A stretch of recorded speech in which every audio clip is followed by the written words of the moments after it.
চলুন আজকে মাছের ঝোল বানাবো। 1 চামচ তেল। ভরে যাবে তোমাদের মনে। নীল দিগন্তে ওই ফুলের আগুন লাগলো লাগলো নীল দিগন্তে। নমস্কার, আমি সুদীপা চ্যাটার্জি, নিয়ে চলে এসেছি সুদীপার সংসার। আজকে একটু শরীর স্বাস্থ্য নিয়ে কথা বলি। শরীর স্বাস্থ্যের কথা এই কারণেই, কেননা আমার বাবা অনেক কি বলবো, বাবার যাওয়ার সময় ছিল না। এটা মানে এখন 70-72 এই বয়সটা খুব একটা বেশি বয়স নয়, কেননা চিকিৎসা বিজ্ঞান এত উন্নত হয়ে গেছে, এখন মানুষ অনেক বেশি স্বাস্থ্য সচেতন। কিন্তু তৎসত্ত্বেও বাবাকে ধরে রাখতে পারিনি আমরা। কিন্তু তার পরেই ঠিক তার পরে কিছুদিন পরে, বছর খানেক পরে, আমাদের এক কাকা, তিনিও একইভাবে ক্যান্সারে আক্রান্ত হন। এবং ক্যান্সার শব্দটা না শুনলেই কিরম বুকের ভেতর ছাঁত করে ওঠে। সে খবরের কাগজেই হোক, টিভিতে হোক, রেডিওয়ে হোক, বা কেউ ফোনে বলল জানিস তো অমুকের ক্যান্সার হয়েছে, যেন মনে হয় এটা ডেড এন্ড, মানে সব কিছু শেষ। আমি এরকম বহু মানুষকে চিনি বা আমি তাদের সান্নিধ্য পেয়েছি যারা এই দুরারোগ্য ব্যাধিকে জয় করেছেন শুধুমাত্র মনের জোরে, আর খানিকটা যেরমভাবে চিকিৎসা বিজ্ঞান তাকে গাইড করেছেন সেভাবে। বেসিক্যালি যেটা হয়, আমার ক্যান্সার হয়েছে এই কথাটা শুনলেই না প্রথমে যেটা মনে হয় যে ভীষণ ভয়, আতঙ্ক, যে আমার আর কিচ্ছু রইল না, আমার জীবনটা এখানেই শেষ। এই ভাবনাটা থেকে বেরোতে হবে। এবং আরেকটা জিনিস আমি শিখেছি বাবার সময়, কাকার সময়ও, যে ক্যান্সার পেশেন্ট তাকে কিন্তু জানানো প্রয়োজন যে তার ক্যান্সার হয়েছে। কেননা বলে হিউম্যান বডি বা হিউম্যান মাইন্ড এরকমভাবে তৈরি, মানে আমাদের চিকিৎসা বিজ্ঞান এখনও আশ্চর্য, অবাক হয়ে যায় যে আমাদের হিউম্যান যে সিস্টেম, যে আমাদের রক্ত সংবহন তন্ত্র বলুন, আমাদের হৃৎপিণ্ড বলুন, যকৃৎ বলুন, যা কিছু বলুন, পুরোটা কিরকম সিস্টেমেটিক্যালি চলে, যেন মনে অদৃশ্য কেউ বসে অনেক গবেষণার পর হিউম্যান বডি বানিয়েছে। তো সুতরাং যদি পেশেন্ট জানতে পেরে যায়, প্রথমে সপ্তাহখানেক সে ভেঙে পড়বে, তারপর মানুষের এটা নেচার যে সে ফাইট ব্যাক করবে, এবং সেটা খুব জরুরি বিষয়। বিশ্বাস করুন, এটা অনেকেই আমরা করি না। রিসেন্টলি নবজোৎ সিং সিদ্ধুর একটা ইন্টারভিউ দেখে আমরা সকল ভারতবাসী বেশ মুভড হয়েছি, যে তার স্ত্রীর কীরকম ফাইটিং স্পিরিট ছিল। তিনি নিজেও হাল ছেড়ে দিয়েছিলেন প্রায় মনে মনে। তার স্ত্রী শুধু নিজেকে সামলাননি, স্বামীকেও সামলেছেন এবং তাকেও আশ্বাস দিয়েছেন, না আমরা পারবো, উই শ্যাল ওভারকাম। তো চলুন আজকে আমরা এই নিয়ে ডাক্তারবাবুর কাছ থেকে জানবো যে কটা বিষয় প্রাথমিকভাবে মনে হয়, যেমন কি করে আমি বুঝবো যে আমার ক্যান্সার হয়েও থাকতে পারে, কি করে আমি সঙ্গে সঙ্গে, মানে বলা হয় ক্যান্সার যদি প্রথম দিকে ধরা পড়ে তাহলে ট্রিটমেন্ট অনেক সহজ হয় এবং রিকভারির চান্সেস অনেক হাই হয়। সুতরাং আপনি কি করে বুঝবেন যে আপনি ক্যান্সার আক্রান্ত হয়েও থাকতে পারেন, সেই সব নিয়ে কথা বলবো। কিন্তু তার আগে আমার ওই কাকাবাবুর কথা বলছিলাম না, উনি ভীষণ খাদ্যরসিক মানুষ ছিলেন এবং কাকিমাকে ভীষণ নাজেহাল হতে হয়েছিল তার খাবার নিয়ে, কারণ তিনি মাছের ঝোল বা সব কিছু ডায়েটে সারাদিনে 3 চামচ, মানে 30 গ্রামস অয়েল তার জন্য বরাদ্দ ছিল। এবং ডাক্তারবাবু বলেছিলেন আপনি ওটাকে 20-র মধ্যে রাখার চেষ্টা করবেন। কিন্তু 30 গ্রামস অয়েল মানে 3 চামচ তেল, বড় চামচে 3 চামচ, তাতে সারাদিন কি করে কাটবে? বাঙালি কিনা মাছের ঝোল ভাত ছাড়া চলে না, তার কি করে চলবে? মাছের ঝোল বানাতেই তো আমার 3 চামচ তেল লেগে যাবে। লাগে না, সত্যি ফারাক বুঝতে পারবেন না, দেখবেন। চলুন আজকে মাছের ঝোল বানাবো 1 চামচ তেলে। প্রথমে মাছ নির্বাচন, মানে আমরা বাঙালিরা পাকা পোনা, বেশ 10 কেজি সাইজের একটা মাছ হবে, তার থেকে কেটে পেটি বার করে আনবো, সেটা মাছের ঝোলে খাবো, সেটা প্রথমেই অ্যাভয়েড করতে হবে। 3 কেজির বেশি, 2.5 থেকে 3 কেজির বেশি মাছ হলে চলবে না, কিন্তু সে রুই হোক বা কাতলা। তো আমি প্রায় 2 কেজি 2.5 কেজি মাছের গাদাটা নিয়েছি, পেটিটা না। পেটিটা চেষ্টা করবেন না দিতে, পেটির নিজস্ব একটা তেল থাকে, সেটা না দিলেই ভালো। তো সর্ষের তেলেই রান্না করি, সর্ষের তেল ছাড়া কীরকম যেন মাছের ঝোল ভাল লাগে না। ওকে, চলুন আপনাদের সামনেই রান্না করব। এটা ছোট চামচ, ছোট চামচে ঠিক 2 চামচ, মানে বড় চামচের 1 চামচ, মানে 10 গ্রামস। 1 চামচ, 2 চামচ, মানে ঠিক 10 গ্রামসও এটায় পড়েনি, কেননা চামচে খানিকটা রয়ে গেছে। ওকে, এই চামচে যেটা রয়ে গেছে এটা আমরা মাছের গায়ে মাখিয়ে দিই। ওকে, এই দেখুন, ব্যাস হয়ে গেল। আগে তাপ ননস্টিকে রান্না করতে হবে, কিন্তু এমনি কড়াইয়ে বা এমনি লোহার কড়াই, অ্যালুমিনিয়ামে হবে না। দেখছেন তেলটা কতটা বেড়ে গেল। এই তেলে আপনি হিট পেলেই, মানে তাওয়াটা আগে প্রচণ্ড ভালো করে হিট করে নিতে হবে, তারপর মাছ দেব। মাছটা সেঁকবো, রাদার যিনি খাবেন তিনি টের পাবেন না। এই তেলটাও আমরা রান্নায় ইউজ করব না, মাছ ভাজার পর এই তেলটাও রাখবো না। তার মানে অ্যাকচুয়ালি এই রান্নাটাতে ফাইনালি যখন রান্না হয়ে যাবে তখন আমার থাকবে মোটামুটি 8 grams to 7 grams to 8 grams oil maximum. চলুন এটাকে ফ্লিপ করি। এটা মাইক্রোওয়েভ ওভেনেও আপনারা করে নিতে পারেন। এয়ার ফ্রায়ারে আমি রান্না করার পক্ষপাতী খুব একটা নই, কেননা I am not sure about it. আমি খুব একটা পড়াশোনা করিনি, বিষয় জানিও না। কিন্তু এয়ার ফ্রায়ারের একটা সমস্যা হচ্ছে, এত হাওয়া, মানে ড্রাই এয়ার ওর মধ্যে সার্কুলেট করে, তো তার ফলে খাবারের নিজস্ব ময়েশ্চারটা অনেক সময় লক থাকে না, মানে অনেক ড্রাই হয়ে যায়, মাছের ভেতরটা ড্রাই হয়ে যায়। তো আপনারা যদি জানেন এই বিষয়ে, আমি খুব একটা শিওর নই তাই বলছি না। যদি জানেন তাহলে ইউজ করতে পারেন। দেখুন একটা দিক ভাজা ভাজা হয়ে গেছে, আরেকটা দিকও ভেজে নেব। এইভাবে আপনারা সর্ষে বাটা, পেঁয়াজ, রসুন, আর আমি আজকে প্লেন মাছের ঝোল বানাবো, সেই ঝোলও বানাতে পারেন, দেখাচ্ছি।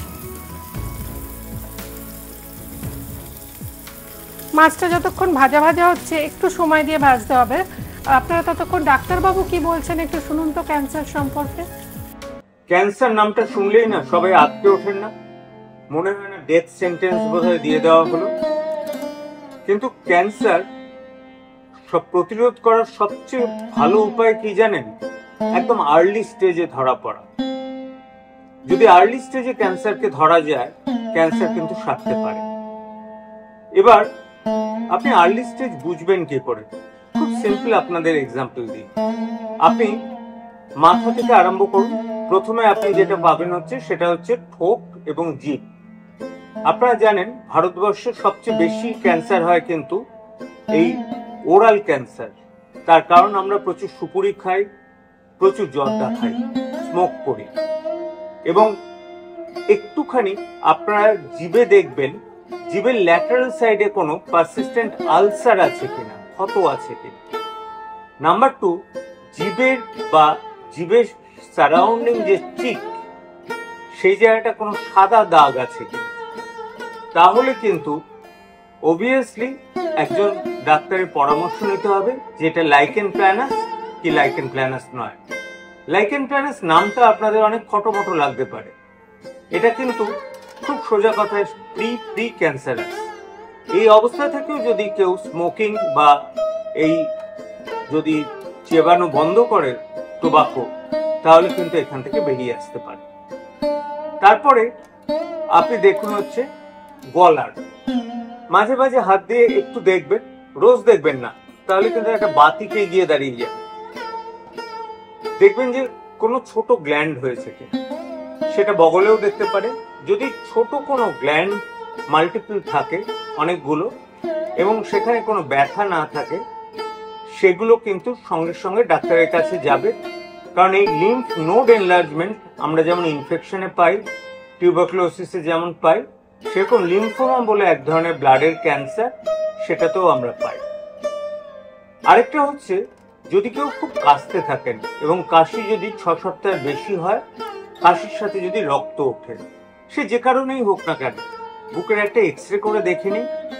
সে যদি স্মোকার হয় তাহলে একটা কন্ট্রাস্ট সিটি করবেন যদি কিডনি ফাংশন পারমিট করে। তারপর তলায় আসুন, আপনি দেখছেন ইনডাইজেশনে ভুগছেন একজন কেউ কন্টিনিউয়াসলি, খাওয়ার হজম হচ্ছে না, পটি সবসময় ইরেগুলার হচ্ছে, যদি অনেক দিন ধরে এই রোগটা থাকে তাহলে এটা কিন্তু ক্যান্সার নয়। তাহলে ক্যান্সারে জিআই ট্র্যাক্টে ক্যান্সার হয়েছে আপনি বুঝবেন কি করে? যদি দেখেন sudden change in Baul habit, অর্থাৎ যে লোকটার আগে কন্টিনিউয়াসলি কনস্টিপেশন হতো তার যদি হঠাৎ করে ডায়রিয়া শুরু হয় অথবা পায়খানার সাথে রক্ত পড়তে থাকে, অবশ্যই আপনি কিন্তু গ্যাস্ট্রোএন্টারোলজিস্টকে দেখাবেন, তিনি প্রয়োজন মনে করলে কোলোনোস্কোপি করবেন। আর যদি অল্পতেই দেখেন পেট ভরে যাচ্ছে তাহলে একটা পেটের আল্ট্রাসাউন্ড করবেন। পেটের আল্ট্রাসাউন্ড না দুদিক থেকে লাভ হয়। একটা ছেলেদের হচ্ছে প্রস্টেটটা বড় আছে কিনা, ইরেগুলার আছে কিনা, আর্লি প্রস্টেটিক ক্যান্সার ডিটেক্ট করে। আপার অ্যাবডোমেনে লিভারে কোনো রকম খারাপ কিছু আছে কিনা বুঝতে চায়। আবার অনেক পেশেন্ট হঠাৎ করে ইনসিডেন্টালি, অর্থাৎ আমরা তার জন্য আমরা কিন্তু আল্ট্রাসাউন্ড করতে দিই, কিডনিতে একটা টিউমার ধরা পড়ে যায়, তারা কিন্তু বেঁচে যায় ওটা ধরা পড়ে যায় বলে। এরপরে মেয়েদের জন্য দুটো স্পেশাল ক্যান্সার কিন্তু আমরা অলওয়েজ প্রিভেন্ট করতে পারি। একটা হচ্ছে ব্রেস্ট ক্যান্সার, এটার জন্য একটু অ্যাওয়ারনেস দরকার। প্রত্যেক মহিলার উচিত স্নানের সময় self examination of the breast. ব্রেস্টে কোনো যদি লাম্প থাকে তাহলে আইডিয়ালি হাই রেজলিউশন আল্ট্রাসাউন্ড অথবা ম্যামোগ্রাফি করে দেখা, এবং ম্যামোগ্রাফি ইটসেলফ দেখা গেছে 90% উপর ব্রেস্ট ক্যান্সার প্রিভেন্ট করতে পারে। আর প্যাপ স্মিয়ার, সার্ভাইকাল ক্যান্সার, যেটা আমাদের থার্ড ওয়ার্ল্ড কান্ট্রিতে ভীষণ বেশি হয়, সেটা কিন্তু সাধারণ একটা প্যাপ স্মিয়ার, খুব একটা ব্যয়বহুল না, তাতেই কিন্তু ধরা পড়ে। এছাড়া যদি কেউ সাধারণ ব্লাড টেস্ট করতে দেন, তাতে যদি WBC কাউন্ট খুব বেশি থাকে, আবার খুব বেশি মানে এটা ভাববেন না যে 10,500 হয়েছে মানে খুব বেশি, মাথা খারাপ করে ফেলবেন, কারো হয়তো 40,000 50,000, তাহলে কিন্তু অবশ্যই ডাক্তার দেখাবেন। আরেকটা সোজা সাপটা কথা বলে দিই, কেউ যদি খাওয়ার ইচ্ছা কমে যায় আর ওজন কমতে থাকে তাহলে কিন্তু অবশ্যই ডাক্তারকে দেখাবেন। কিন্তু যদি দেখেন খাওয়ার ইচ্ছা খুব বেশি আছে কিন্তু ওজন কমে যাচ্ছে, তাহলে দুটো অসুখের কথা ভাববেন, একটা ডায়াবেটিস আর একটা হচ্ছে থাইরয়েড। আশা করি এখানেই বুঝতে পারলেন। থ্যাংক ইউ ডাক্তারবাবু, থ্যাংক ইউ সো মাচ। মানে ধন্যবাদ শব্দটা অনেক কমই হয়। দেখুন মাছ ভাজা হয়ে গেছে, এই মাছটা আমরা তুলে নেব।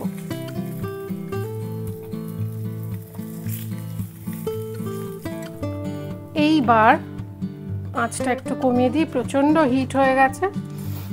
একটা পেপার টাওয়েল নেব, নিয়ে এই বাকি তেলটা আমরা প্রয়োজনই নেই, দেখুন কতটা তেল রয়েছে এর মধ্যে, এটা আমরা ইউজই করব না, সুতরাং এটাকে আমরা একটু সরিয়ে দিই। যেটুকু তেল ওটুকু আমি সরিয়ে দিয়েছি, তারপরেও যেটুকু তেল লেগে আছে সেটাকে আমরা মুছে নেব। এই দেখুন, we shall wipe it off. এই এতটা তেল ছিল, আমি সরিয়ে দিলাম।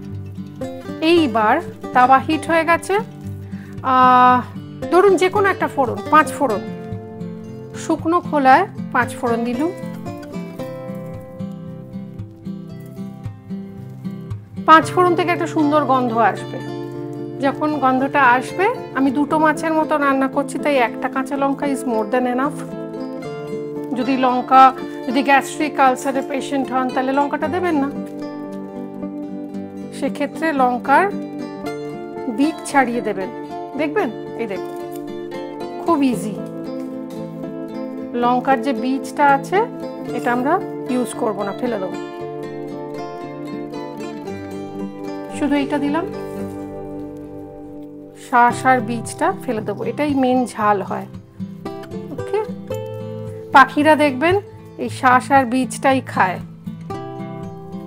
ওকে, এইবার এটা যখন একটু সুন্দর গন্ধ বেরোতে শুরু করছে, 1 ফোঁটা তেল নেই, not a single drop of oil. এবার আমরা এর মধ্যে আঁচটা বাড়িয়ে ঝপাং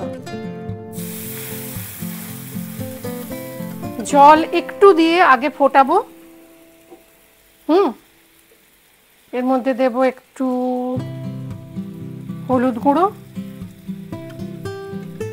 অপূর্ব খেতে হয় কিন্তু এই ঝালটা, খুব সামান্য।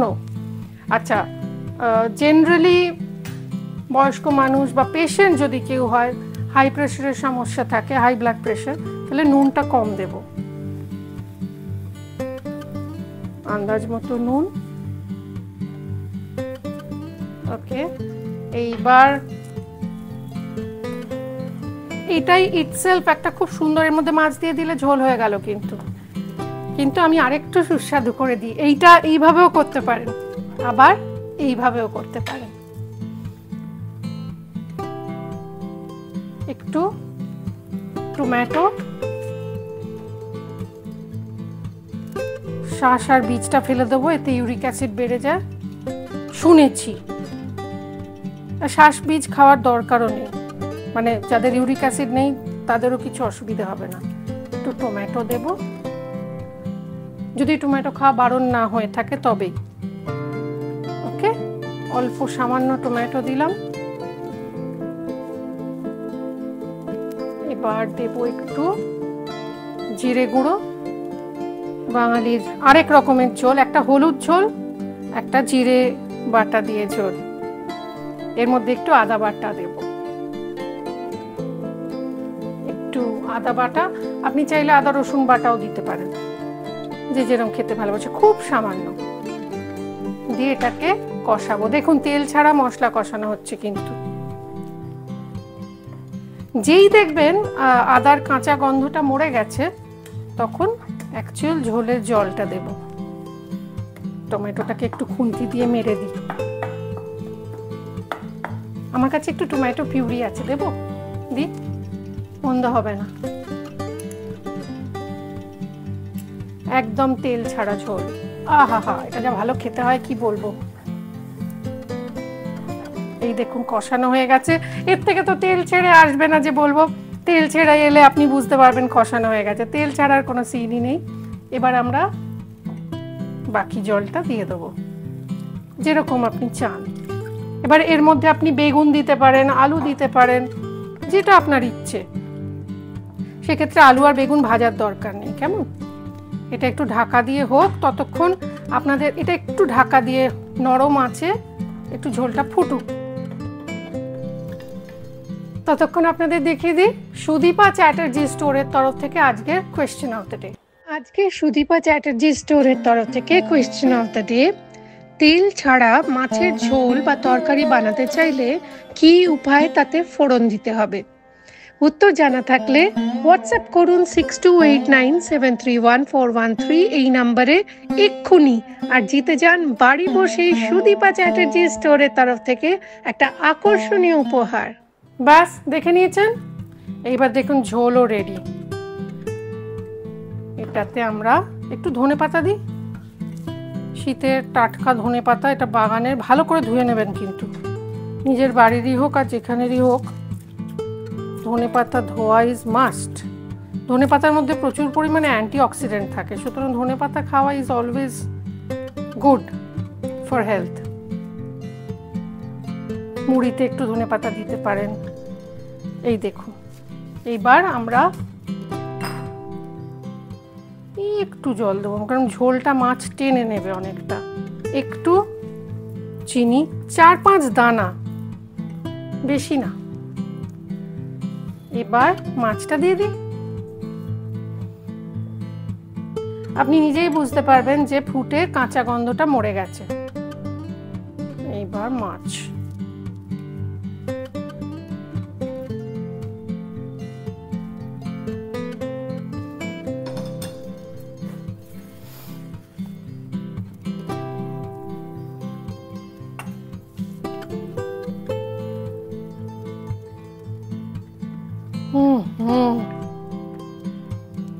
এই সময়টা না খুব কঠিন নিজেকে ধরে রাখা। এই সময় কাঁচা তেল একটু চাইলে দিতে পারেন, যদি দেখুন 30 গ্রামস অয়েলের মধ্যে আমরা 10 গ্রামস ইউজ করেছিলাম, সেখান থেকে অলমোস্ট 5 গ্রামস মতো আমরা ওয়াইপ অফ করে দিয়েছি, সুতরাং এখানে তেল নেই বললেই চলে। মাছ যেটুকু অ্যাবজর্ব করেছিল সেইটুকু, এবং যেহেতু এটা পেটির মাছ নয় সুতরাং এটাতে নিজস্ব তেল খুবই কম পরিমাণে আছে, এবং যেটা রয়েছে সেটা ভালো তেল, মানে it is good for health. তো চলুন এটাকে গরমা গরম সার্ভ করি। এই মাছটা রান্না করতে আমরা 2 টিস্পুন অয়েল নিয়েছিলাম, সর্ষের তেল, এবং সেটা প্রায় অলমোস্ট 10 গ্রামসের কাছাকাছি। ওকে, 30 গ্রামস আপনার সারাদিনে বরাদ্দ। তো 10 গ্রামসের মধ্যে আমরা প্রায় 4 গ্রামস অফ করে দিয়েছি, তো 6 গ্রামস মতো অয়েল রয়েছে এটাতে। আপনি চাইলে আরও একটু সর্ষের তেল, কাঁচা তেল অ্যাড করতে পারেন, কিন্তু আমার মনে হয় না খুব একটা দরকার আছে। আর এটার মধ্যে আপনারা একটু সর্ষে বাটা মিশিয়ে দিতে পারেন, একদিন সর্ষে বাটার ঝাল হয়ে গেল, কোনো দিন পেঁয়াজ রসুন দিয়ে দিতে পারেন, পেঁয়াজও জলের মধ্যে ফোটানো যায়, বা পেঁয়াজ বাটা দিতে পারেন ফোড়ন দেওয়ার পর, সেক্ষেত্রেও একই রকম খেতে হবে, কিচ্ছু ধরতে পারবে না। চলুন এটাকে গরমা গরম সার্ভ করি। আর আপনাদের বলে দিই যে এখানে যদি বিজ্ঞাপন, মানে আমার এই অনুষ্ঠানে আপনারা অনেকেই জানতে চাইছেন যে কিভাবে এখানে আমরা নিজেদের ইনক্লুড করতে পারি, কিভাবে স্পন্সরশিপ আসতে পারি, বা কিভাবে আমরা বিজ্ঞাপন দিতে পারি। দেখে নিন।